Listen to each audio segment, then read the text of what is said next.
সৌমি একটা ভিডিও করে ছেড়ে দিয়েছে, আর করেনি ভিডিও। কিন্তু রাজার বৈশাখী দুটো দুটো করে মনে হয় ভিডিও করেছে। তো সেখানে সৌমি আর রাজা অনেকটা বেশি ইউটিউবে অ্যাক্টিভ।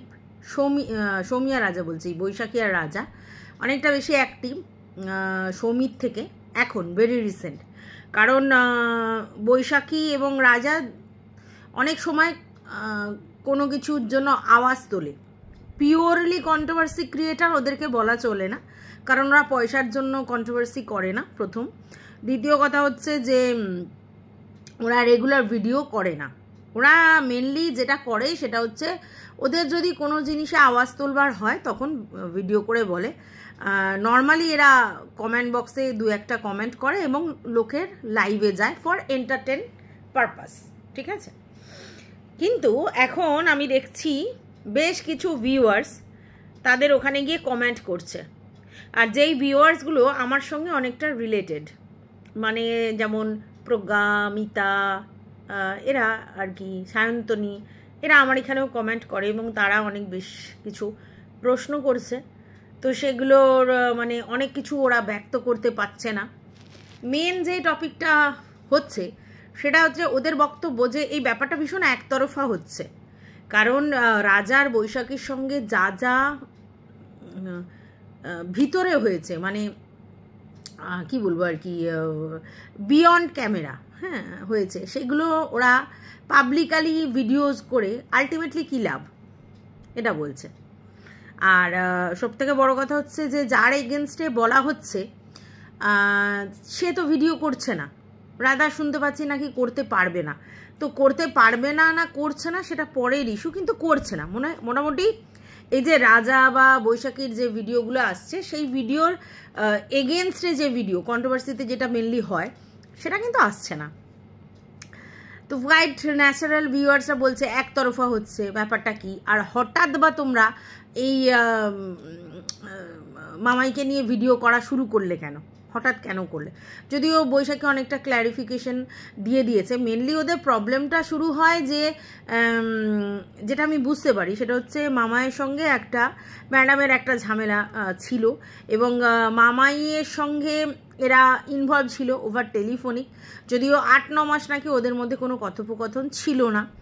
তারপরে মামাই আর এই বৈশাখী আর রাজাকে মেনলি যেটা দেখা যায় সেটা হচ্ছে সঞ্জয় আর সীমাদির লাইভে যেতে দেখা যায়। আমার লাইভেও আসে মাঝে মধ্যে, তো এন্টারটেনিং করতে আসে। তো এই যে এরা যে লাইভে যায়, মানে বিশেষ করে সীমাদির লাইভে যায়, সেটাতে অবজেকশন মামায়ের থাকে। কেন না, তার বক্তব্য যেহেতু ম্যাডামের সঙ্গে সীমাদির একটা টাগোফার চলছে, এইবার সীমাদির ওখানে লাইভে যদি এরা যায়, ভালো করে বলছো, এরা যায়, তাহলে মামায়ের বন্ধু হিসেবে অ্যাড্রেস হচ্ছে, ঠিক আছে। তো মামায়ের বন্ধু মানে মামাইও জানে ব্যাপারটা, সীমাদির লাইভে গিয়ে এন্টারটেন করছে, আর তাতে কি হচ্ছে, ম্যাডামের কাছে একটা ভুল ইনফরমেশন যাচ্ছে, এবং সেক্ষেত্রে হচ্ছে মামায়ের কেরিয়ারে, কাজের জায়গায় প্রবলেম অ্যারাইজ হতে পারে। আর যদি হয় তাহলে এদের সবাইকে দেখে নেবে। বুঝতে পেরেছ?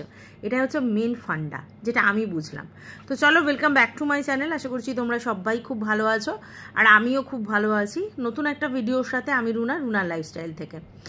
অনেকেই তোমরা বলেছিলে যে এই ব্যাপারে আমাদের কোনো ক্ল্যারিফিকেশন চাই না। না, আমি ক্ল্যারিফিকেশন দিতে বসিনি, যেহেতু একটা কন্ট্রোভার্সিয়াল টপিক, সেহেতু এই ভিডিও করার পর আমি যেটুকুনি বুঝলাম সেটুকুনি তোমাদের সঙ্গে বলতে এসেছি। আগের যে ভিডিওটা, সেই ভিডিওটাতে আমি ওই একটা স্পেসিফিক কলের মধ্যে ছিলাম এবং সেখান থেকে কিছু কথা জেনেছিলাম, তাই জন্য সেটা আমার মনে হয় যে ক্ল্যারিফাই করে দেওয়া দরকার। কারণ আমি একটা কমিউনিটি পোস্ট দিয়েছিলাম এবং সেখানে বৈশাখী একটা কমেন্ট করে, আর তাতে আমার মনে হলো যে দর্শকের সামনে স্বচ্ছতা রাখাটা খুব জরুরি, তো সেই জন্য করেছিলাম।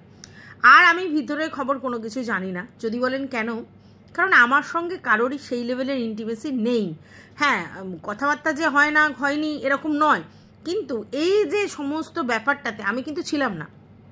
সেটা বৈশাখী আপনাদের বলেও দিয়েছে যে রুনা আন্টি ব্যাপারগুলোতে ছিল না। কি করে থাকবো, আমি তো বলেছি যে আমি তো প্রফেশনালি শুধু কাজ করতে এসেছি এবং সেখানে ভিডিও থেকে কখন রেভিনিউ আর্ন করব এটাই আমার টার্গেট ছিল। শুধু শুধু ফালতু টাইম ওয়েস্ট করে সময় কাটিয়ে সেখান থেকে কোনো ইনকাম নেই, কোনো কিছু নেই, আমার সত্যি কথা এটাতে ইন্টারেস্ট নেই, তাই আমি ব্যাপারগুলোর মধ্যে ছিলাম না।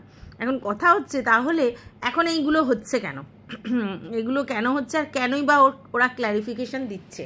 মানে কোনো একটা জায়গা থেকে মনে হচ্ছে বৈশাখী আর রাজা সীমাদির ওখানে যায় এবং সীমাদির ওখানে গিয়ে কমেন্ট করে, তার এফেক্ট মামায়ের চাকরির উপর পড়তে পারে, এরকম একটা অ্যালিগেশন মামাই ওদের উপর লাগিয়েছে। ঠিক আছে, এবার এদের বক্তব্য আমরা সবাই স্বতন্ত্র, আমাদের যেখানে ভালো লাগবে আমরা সেখানে গিয়ে কমেন্ট করব, হাসাহাসি করব, মজা করব, হ্যাঁ এগুলো করব, তাতে তোমার চাকরিতে কেন এফেক্ট পড়বে? একদম ঠিক কথা।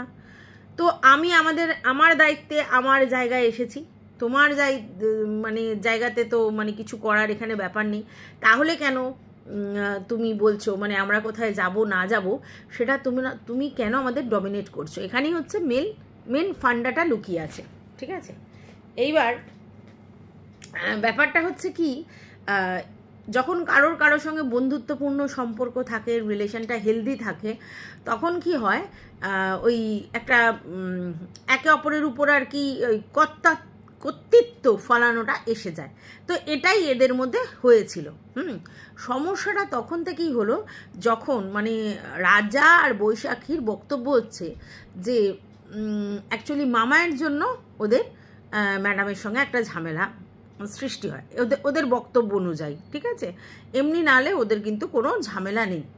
অ্যাকচুয়ালি দেখো রাজা বা তোমার হচ্ছে বৈশাখী, এদের সঙ্গে কারোর ঝামেলা হওয়ার কি আছে? কোনো তো ঝামেলা হওয়ার কিছু নেই, কারণ ঝামেলা না করলে আর ঝামেলা করতে কে হবে? আবার নেই।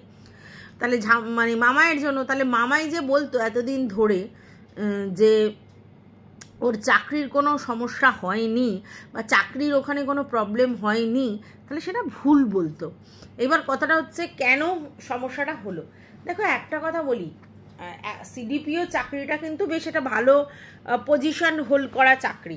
ঠিক আছে, এবং সেই চাকরিটার কিন্তু অনেক দায়িত্ব থাকে, অনেক দায়িত্ব সচেতনতা থাকে, যেখানে নারীদের সমাজ কল্যাণমূলক কাজ এবং শিশুদের উপর কাজ, হ্যাঁ ইমিউনাইজেশন থেকে তাদের ঠিকমতো পুষ্টি খাদ্য এই সংক্রান্ত কাজ। তো সেখানে অনেক বেশি খাতা কলমে পেপার ওয়ার্কের দরকার হয় এবং অনেক কিছু হিসাব অনেক কিছু থাকে। তো অত কাজ করার পর দায়িত্ব, গুরুদায়িত্ব, এত কাজ করার পর কার ফ্রি টাইম আছে যে ইউটিউবের জন্য এত ঘন্টায় ঘন্টায় ভিডিও করবে বা এত বেশি ইনভলভ হবে? আর ইনভলভ হয়ে সে কী করেছে, কিছু কিছু জায়গা যেটা বুঝলাম, তার যে পাওয়ার, সরকার থেকে একটা যে পাওয়ার দিয়েছে, সেই পাওয়ারের কোথাও কোথাও মিসইউজ করেছে। ঠিক আছে, এবার আরও একটা জিনিস শোনা যাচ্ছে যে সে নাকি ওবিসি কোটায় চাকরিটা পেয়েছে, এটা আমার জানা নেই, শুনলাম। তো ওবিসি কোটায় চাকরি মানে কি, সেটা হচ্ছে যে তোমার হচ্ছে আদার্স ব্যাকওয়ার্ড ক্লাস, এটাই তো ওবিসি, তো তাদের জন্য একটা সিট থাকে, যেরকম এসটি এসসির জন্য সিট থাকে চাকরির কোটায়, পড়াশোনায়ও থাকে, তেমনি ওদের জন্য থাকে। তো সেই জায়গা থেকে ওইটা অ্যাপ্লাই করে ওই চাকরিটা পেয়েছে, জেনারেলে পায়নি, অথচ ওরা নর্মালি জেনারেল কাস্ট, কিন্তু ওর বাবা কোনোভাবে একটা ভুয়ো ওবিসি সার্টিফিকেট বের করে এই চাকরিটা আর কি পেয়েছিল, এবং চাকরিটা পাওয়ার পর সে কিন্তু পাওয়ারের মিসইউজ করেছে, এটা যেটা বুঝলাম। এবার এখান থেকেই সমস্যাটা। দেখো তুমি যদি নিজে ফেয়ার থাকো তাহলে তো তোমার কোনো ভয় ডর থাকার কথা নয়। তাহলে প্রথম কথা হচ্ছে মামাই চাকরিটা রাইট প্রসেসে পায়নি, প্রথম 1 নম্বর গলতি, একটা ফল্ট আছে ওর। দ্বিতীয়ত হচ্ছে ওর পাওয়ার, ও যে সরকার থেকে যে পাওয়ারটা পেয়েছে, সেই পাওয়ারটা সেই লেটার প্যাডে কোথায় কোথায় চিটিপিটি করেছে, সে করে পাওয়ারটার মিসইউজ করেছে। ওকে তো সরকার ওই পাওয়ারটা দেয়নি যে তুমি ওই পাওয়ারটা নিয়ে তুমি এই করে বেড়াও, লোককে হুমকি দিয়ে বেড়াও বা লোককে মিসইউজ করবে, আর কিন্তু ও সেটা করেছে। এইখান থেকেই সমস্যাটা তৈরি হয়েছে ওর এগেনস্টে। তো যাই হোক, সেই যখন তুমি একটা সরকারি চাকরি করো, তোমার একটা দায়িত্ব আছে, সেই জায়গায় তুমি এসে সোশ্যাল মিডিয়াতে র্যান্ডমলি এগুলো করতে পারো না। এবং এটাও জানা গেছে যে ও কাজের সময়টায় হচ্ছে এইসব ভিডিও করেছে, তার মানে সরকারের থেকে পেয়ে নিয়ে ও সেই সময়টা ইউটিউবে ওয়েস্ট করেছে। তো এইসব অনেক কিছু করেছে, তাই ওর নামে অ্যালিগেশন রয়েছে। এবার সেখানে মামাই আর বৈশাখীর সমস্যাটা আসার কথা নয়, কারণ বৈশাখীরা তো ওদের পাওয়ার ইউজ করেনি। কিন্তু এখন কথাটা হচ্ছে যে এদের নিয়ে এত সমস্যাটা হলো কেন? হঠাৎ করে রাগের বই প্রকাশ, মানে তার চাকরির ওখানে প্রবলেম হতে পারে, সেই জন্য সে বৈশাখী এবং রাজার উপরে মানে কিছু একটা ব্যবস্থা করবে, বা ওদের কি অ্যাড্রেস কি করবে না, ওদের নামে কেস করবে, এরকম কিছু একটা শুনলাম। ঠিক আছে, এবার এইগুলো তো হঠকারী কথা। তোমার চাকরির জন্যে তোমার যদি কিছু প্রবলেম হয়, সেটা তোমাকে কনভিন্স করতে হবে যে দেখো আমার কিছু কিছু ফল্ট আছে, তো সেই ফল্টের জন্য কেউ আমার এই চাকরি নিয়ে টানাটানি করতে পারে। এবার যেহেতু তোমার আমাদের সঙ্গে রিলেশন আছে, তাই তোমাদের কিছু ক্রিয়াকর্মের জন্য আমার উপর এফেক্ট পড়তে পারে। তো সেক্ষেত্রে একটা সিম্পল ব্যাপার ছিল যে রাজা বা কি যেন বলে বৈশাখী যদি বলতো কোনো একটা ভিডিও বা শর্টসের মাধ্যমে বা কমিউনিটির মাধ্যমে যে আমরা যা করছি সেটা আমাদের ব্যক্তিগত চয়েস, আমরা আমাদের ব্যক্তিগত চয়েসে আমাদের মতো করে ঘোরাফেরা করছি, সেখানে মামায়ের কোনো ইন্টেনশন নেই, বা মামাইও যদি জানিয়ে দিত যে এদের সঙ্গে আমার কোনো সম্পর্ক নেই, এরা এদের ওপেন মর্জিতে যা করছে আমি সেখানে কোনোভাবে দায়ী নই বা যুক্ত নই, তাহলে কিন্তু সমস্যাটা অনেক সমাধান হয়ে যেত। বাট জানি না কেন ব্যাপারটা একটু পোস্টপোন হয়েছে, আর কারোর দায় কেউ নেবেই বা কেন, কারোর লাইবিলিটিস কেউ নেবেই বা কেন, এই জায়গা থেকেই সমস্যাটা, বুঝতে পেরেছো? আর তার জন্যই ওরা এখন ক্ল্যারিফাই করতে চাইছে যে অ্যাকচুয়ালি ওদের সঙ্গে মামায়ের দীর্ঘদিন সম্পর্ক ছিল না, দুজনে ক্ল্যারিফাই করছে। এবং ওদের বক্তব্য যে ওরা অনেকটা মেন্টাল ট্রমার মধ্যে দিয়ে গেছে, মেন্টাল অ্যাটাচমেন্ট ছিল ওদের, এবং সেই জায়গায় ওরা মিসইউজড হয়েছে। এইবার আমার বক্তব্য যে দেখো তোমাদের কিছু ভুল আছে। কীরকম? তোমরা অতিরিক্ত বেশি কারোর সঙ্গে ইনভলভ হয়ে গেছো, এবং সেই ইনভলভমেন্টের জন্য তারা তোমাদেরকে মেন্টালি অনেকটাই ইউটিলাইজ করেছে। মানসিকভাবে যদি কেউ দেখে যে আমি কারোর জন্য উইক, তাহলে সে তো সেটাকে ইউটিলাইজ করবে, সেটা হয়েছে তোমাদের দুজনের ক্ষেত্রে। এবং তোমরা এতটাই ইনভলভ হয়ে পড়েছিলে ভিডিও করার সময় বা এমনি সময়ও, যার জন্য বাইরেও একটা এই ছিল যে তোমরা একটা গ্রুপে চলো বা গ্রুপের মধ্যে রয়েছো, তোমরা সবাই একে অপরের উপর লিঙ্ক, এটা। এবং তোমরা এটাও জানতে না তোমাদের মানে যে তোমাদের কিছু পার্সোনাল ইনফরমেশান এদিক ওদিক চলে যাচ্ছে, এটাও তো ব্যাপার। ঠিক আছে, তো যাই হোক, সেটা ঠিক হয়নি, যেটাই হয়েছে সেটা ঠিক হয়নি আমার মনে হয়। আর এখন তোমরা ক্ল্যারিফাই করলেও ভিউয়ার্সদের মনে এই প্রশ্নগুলো থাকবে যে হঠাৎ তোমাদের কি হলোই বা কেনই বা ক্ল্যারিফাই করছো, কারণ তোমাদের পরিস্থিতি বা তোমাদের সমস্ত জায়গাটা তো আর ওরা বুঝতে পারবে না। ওরা একরকমভাবে তোমাদেরকে দেখে এসেছে, এবং দেখে এসেছে তোমরা একই সূত্রে বাঁধা, মানে বন্ধুত্বপূর্ণ সম্পর্ক, হঠাৎ করে একে অপরের নামে তোক দাবাগা হচ্ছে, এবং একতরফ চুপ একতরফই কন্টিনিউ বলে যাচ্ছে। কারণ মানুষ তো কন্ট্রোভার্সি মানে বোঝেই তো, কি এক তরফ থেকে বলবে আর এক তরফও কিছু না কিছু বলবে, নাহলে কোথা থেকে কি টপিকটা আসছে, এটা নিয়ে সবাই টোটালি কনফিউজড। আর তাদের বক্তব্য যে হঠাৎ করে তোমরা কেন এখন আউটবাস্ট করলে, এটাও সবার বক্তব্য যে আউটবাস্ট করার মতো কি পজিশন হলো যে তোমরা হঠাৎ করে আউটবাস্ট করলে। এটা অনেকে বুঝতে পারছে না যে ঠিক কী পরিস্থিতিতে তোমরা আউটবাস্ট করেছো আর কেনই বা করেছো। অ্যাকচুয়ালি তোমরাও ভাবছিলে যে তোমরা কোনো না কোনোভাবে কোনো না কোনো জায়গায় ঢুকে যাচ্ছ, এবং তোমরা তো মজা করতে এসছো, জাস্ট ফর ফান এসছো, নিজেদের এন্টারটেন পারপাসে এসেছো, কিন্তু সেই জায়গায় তোমরা কোনো না কোনোভাবে বেশি ইনভলভ হয়ে পড়ছো এবং তোমরা ঢুকে যাচ্ছ আর কি একটা এর জায়গা থেকে। তখন তোমরা চিন্তা করলে যে আমাদের অরিজিনাল জিনিসগুলো ক্ল্যারিফাই করে দেওয়ার দরকার, তাই তোমরা করেছো। কিন্তু একতরফা এগুলো শুনতে ভিউয়ার্সরা ভালোবাসছে না, এবং ভিউয়ার্সদের বক্তব্য এটা, সে তো বুঝলাম মামায় যে দোষগুলো আছে, অন্যায়গুলো আছে, হ্যানা আছে তেনা আছে, সব তো বুঝলাম। কিন্তু এখন তোমরা কি বলতে চাইছো, যে কি তোমাদের এখন কি বক্তব্য, যে তোমরা ওর সঙ্গে নেই, বুঝলাম। তো তোমরা ওর দায় তোমাদের ঘাড়ে নেই, বুঝলাম। আচ্ছা, তোমরা ফর এন্টারটেন পারপাস এখানে এসছো, বুঝলাম। তোমরা নিজেদের মানে ভালো লাগা থেকে এখানে ওখানে কমেন্ট করে বেরিয়েছ, বুঝলাম। তো এখন তোমরা কি ক্ল্যারিফাই করছো? মানে কেউ কি তোমাদের কাছে জানতে চেয়েছে মামায়ের তরফের, মামায়ের কথা, তোমাদের ভিতরের কথা জানতে চেয়েছে? কেন বলছো? কি ক্ল্যারিফাই করছো?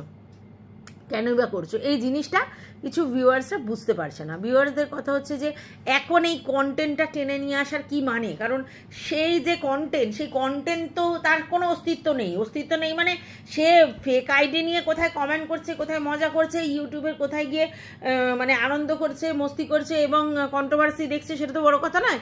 সে ভিডিও করছে না। তাহলে সে ভিডিও যখন করছে না, তোমরা একতরফা যা এতদিন ধরে সহ্য করেছো সেগুলো বলছো, তো কী লাভ? আর কেনই বা সহ্য করেছো? সব থেকে বড় কথা, তোমরা যথেষ্ট ম্যাচিওর, তোমরা অনেক বোঝদার পার্সোনালিটি এবং তোমাদের শিক্ষাগত যোগ্যতাও অনেক হাই। তো তোমরা এরমভাবে হিপনোটাইজ হয়ে অনেক ভুল স্টেপ নিয়েছো কেন? মানে এটা ভিউয়ার্সদের প্রশ্ন। তো যার জন্য তারা নানা রকম কোশ্চেন অ্যারাইজ করাচ্ছে আর বলছে। তো আমি জানি তার মধ্যে কিছু স্পষ্ট বক্তা ভিউয়ার্স আছে, তারা তো প্রশ্ন করবেই। তারা রাজা এবং বৈশাখীর ভিডিও দেখতে ভালোবাসে, তাই তাদের দেখে এবং দেখছে বলেই কোশ্চেন করছে, না দেখলে তো আর কোশ্চেন করতে পারবে না, তো করছে। তো তারা আর কি মানে তাদের কাছে ব্যাপারটা আর কি একটু ভাষা টেকছে যে হঠাৎ কেন এই জিনিসটা হলো, আর কেনই বা করতে যাচ্ছ, আর কেনই বা কি হচ্ছে। আচ্ছা, যাই হোক, একটা জিনিস শুনলাম যে সবার নামে নাকি কেস হয়েছে, দিল্লি যেতে হবে, হ্যানা ত্যানা, এবং খুব শিগগিরই মানে পুজোর পরপরই সেগুলো হবে। আমি জানি না কোথাকার কি হ্যানা ত্যানা, কিসের জন্য কেস, কি কারণে কেস হয়েছে, সেগুলো আমি কিছু জানি না। তবে শুনলাম আর কি কেস হয়েছে, অনেক কিছু ঝামেলা হয়েছে। দেখা যাক কি হয়।